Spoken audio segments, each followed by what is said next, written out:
Spika, katika mjadala wa hoja za bajeti, Mheshimiwa Mrisho Gambo, mbunge wa jimbo la Arusha mjini, aliwasilisha tuhuma kuhusu miradi minne mikubwa inayotekelezwa na halmashauri ya jiji la Arusha kama ifuatavyo: ujenzi wa jengo la utawala la halmashauri, ujenzi wa soko la machinga, utengaji wa bajeti ya shilingi bilioni 1.6 kwa ajili ya kubomoa maduka eneo la stendi ndogo, kutokuwa na tija kwa halmashauri, na ujenzi wa barabara ya tactic kutoka stendi mpya kwenda Mbauda.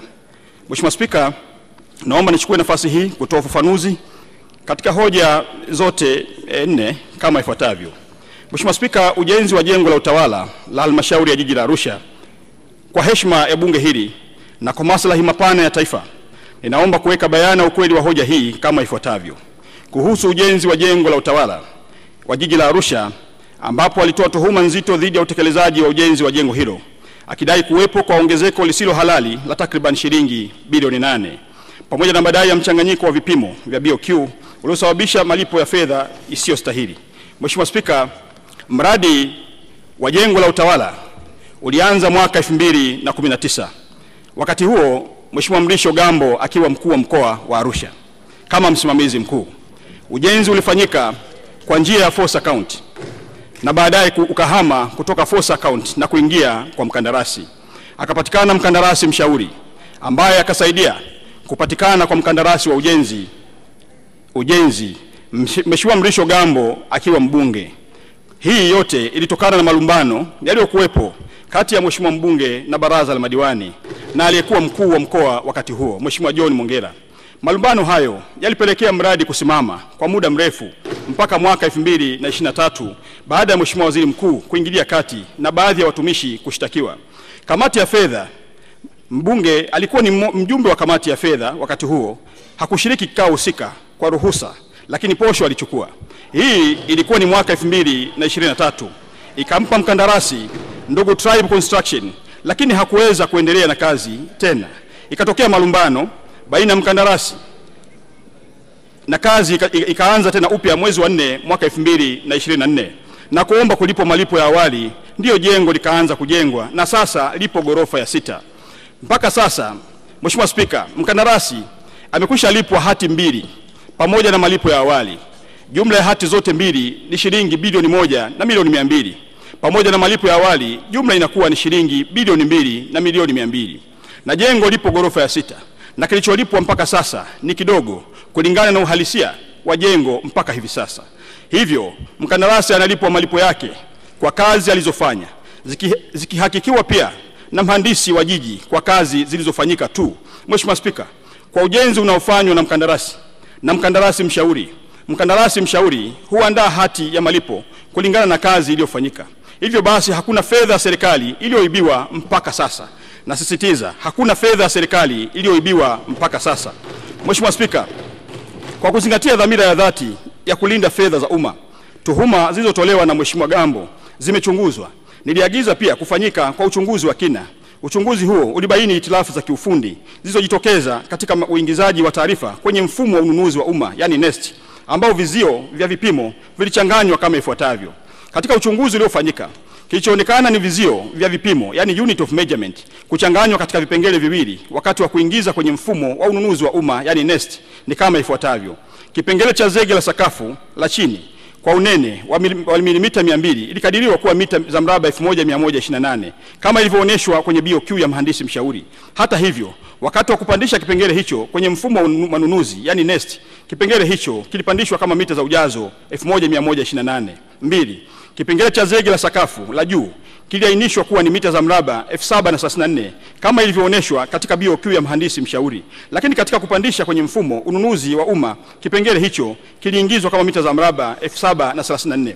Mheshimiwa Spika, management ya jiji la Arusha ilibaini kasoro hizo na kumjulisha mshauri mwelekezi kuhusu makosa katika vizio vya upimaji uliojitokeza katika barua yenye kumbu namba BC.3/253/0/IE/149 ya tarehe 10 mwezi Februari 2025 na barua kumbu namba BC.3/253/0/IE 150 ya tarehe 18 Februari ya mwaka 2025.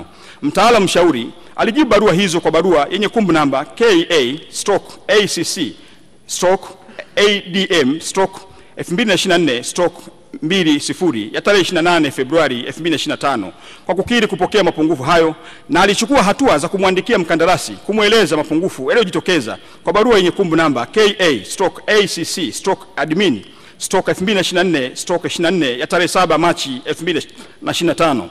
Mheshimiwa Spika, mkandarasi alimjibu mtaalamu mshauri kwa barua yenye kumbu namba TRB.JV.TBW/Admin/ACC/HQ ya 2025 ya tarehe 8 Machi 2025 akikubali mabadiliko hayo ya vipimo tangu mwezi Machi kama yalivyoonekana katika mkataba.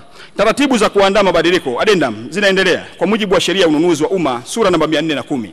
Hivyo gharama halisi za mkataba zitazingatia vipimo sahihi, ambapo mradi utatekelezwa kwa gharama ya shilingi bilioni 3,461,712.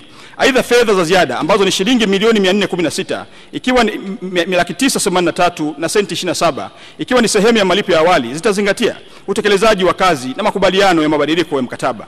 Kwa kuwa hoja hii iliibuliwa na halmashauri ya jiji kuhusu vipimo husika na kukubaliana na pande zote mbili tangu mwezi Machi, si hoja mpya, ilikwisha fanyiwa kazi na ndio desturi za mikataba. Hoja hii inasimamiwa na Mheshimiwa Mkuu wa Mkoa na TAKUKURU wanaifanyia kazi kujiridhisha tangu mwezi Machi 2025, na muda wowote addendum itasainiwa na mkandarasi yupo eneo la mradi mpaka jengo litakapokamilika. Mheshimiwa Spika, haya si matamko tu, ni matendo yaliyokwisha fanyika. Kuibua hoja ambazo zimekwisha fanyiwa kazi kwa makusudi na mamlaka husika au zipo kwenye mchakato ni sawa na kusisitiza kuwa serikali ni kipofu na bubu. Rais wa Jamhuri ya Muungano wa Tanzania awamu ya sita, serikali ya awamu ya sita inasimamia misingi ya uwajibikaji, misingi ya uadilifu na kujifunza kutokana na kila changamoto. Hatufichi makosa tunayakabili kwa ujasiri, kwa sababu kama alivyosema baba wa taifa Mwalimu Julius Kambarage Nyerere, hatupaswi kuwa na serikali ya kuogopwa, bali serikali ya kuheshimika kwa uadilifu wake. Kwa njia hii tunawaonesha Watanzania kuwa serikali yao ni ya watu, kwa watu na kwa ajili ya watu. Tunapambana na dosari kwa uwazi, tunalinda rasilimali kwa uaminifu na tunasimama na kusimamia kila senti kwa jicho la uzalendo. Mheshimiwa Spika, serikali hii imedhamiria kuwa sio tu msimamizi wa maendeleo, bali ni nguzo ya maadili ya taifa. Tunaamini kuwa kuaminiwa ni mtaji mkubwa kuliko hata fedha, na kwa kila hatua tunayochukua kurekebisha dosari, tunazidi kuijenga serikali ambayo Watanzania wanaweza kuiamini. Serikali inayosema kweli inachukua hatua, na hatua hizi zilizokwisha chukuliwa. Mheshimiwa Spika, niruhusu nisisitize tena, hakuna mahala popote katika taarifa niliyoletewa inayoonyesha kuwa shilingi bilioni 8 italiwa, na kwa kuwa mkataba ni mchakato, ni mwendelezo wa kazi, thamani halisi itaendelea kubaki kuwa kwa mujibu wa marekebisho ya mkataba, na hakuna senti ya Watanzania itakayoliwa baada ya kukamilika kwa mkataba. Mheshimiwa Spika, ningependa kukumbusha bunge lako tukufu kuwa masuala yote ya maendeleo huanzia kwenye kamati ya maendeleo ya kata, kamati za kisekta za halmashauri na mwisho baraza la madiwani, ambapo sisi wabunge ni wajumbe kote huko. Kama miongoni mwetu kuna kitu hujaridhika, turejee kwenye halmashauri zetu, kwenye vikao vya kisheria, kwenda kupata ufafanuzi zaidi wa jambo mahususi ambalo hatujalielewa sisi kama wabunge. Katika hoja hii pia Mheshimiwa mbunge alisisitiza kuwa kuna wafanyakazi hawakuchukuliwa hatua kabisa. Mheshimiwa Spika, tuhuma hizo zilibainika baada ya ukaguzi maalum ulioagizwa na Mheshimiwa Waziri Mkuu wa Jamhuri ya Muungano wa Tanzania na utekelezaji wake kufanywa na ofisi ya mdhibiti na mkaguzi mkuu wa hesabu ya serikali, yani CAG, aliyebaini mapungufu ya kiutaratibu.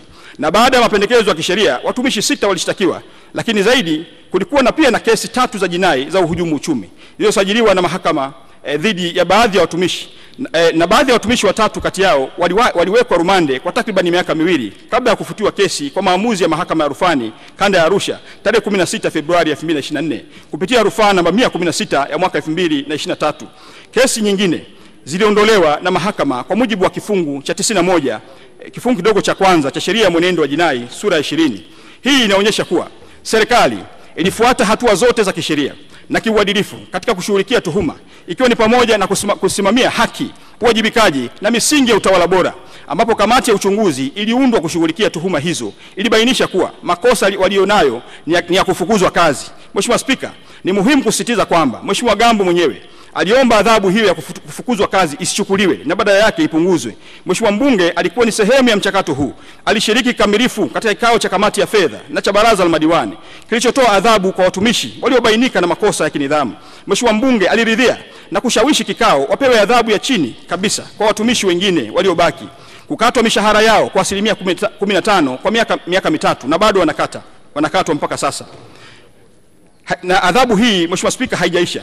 Kama njia ya kuhitimisha mjadala wa kinidhamu na hakuwasilisha pingamizi rasmi katika uamuzi huo. Kwa hivyo ni jambo la kushangaza kuona yeye sasa akiwasilisha hoja hiyo bungeni kana kwamba ni jambo jipya au lenye sura ya kifisadi linaloendelea.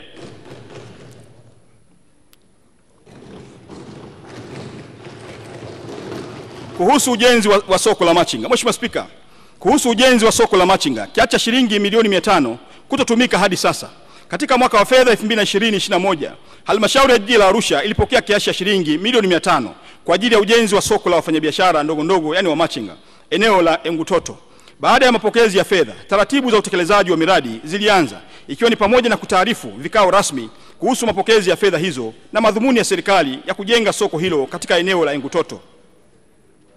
Mheshimiwa Spika, baada ya taarifa hiyo kuwasilishwa ofisi ya mkuu wa wilaya, Mheshimiwa mkuu wa wilaya mbunge Mrisho Gambo, meya wa jiji pamoja na mkurugenzi wa jiji walifanya ziara kutembelea eneo la Engutoto na kubaini kuwa eneo hilo sio eneo sahihi kwa ajili ya ujenzi wa soko tajwa.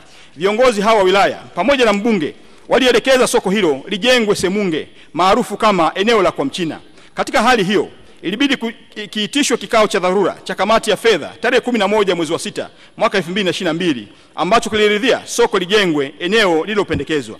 Mheshimiwa Spika, baadaye ilibainika kuwa eneo lililopendekezwa ni eneo la viwanja vya watu binafsi ambavyo ni viwanja namba 16, 17, 19, 20, 21 na 22 block U, kata ya Kati. Hivyo haliwezi kutumika kwa ajili ya ujenzi wa soko. Tarehe 1 mwezi wa 7 2022, kikao cha kamati ya fedha cha dharura kiliitishwa na iliazimiwa soko hilo lijengwe eneo la Engutoto kwa kuwa hapakuwa na eneo jingine linaloweza kujengwa soko hilo.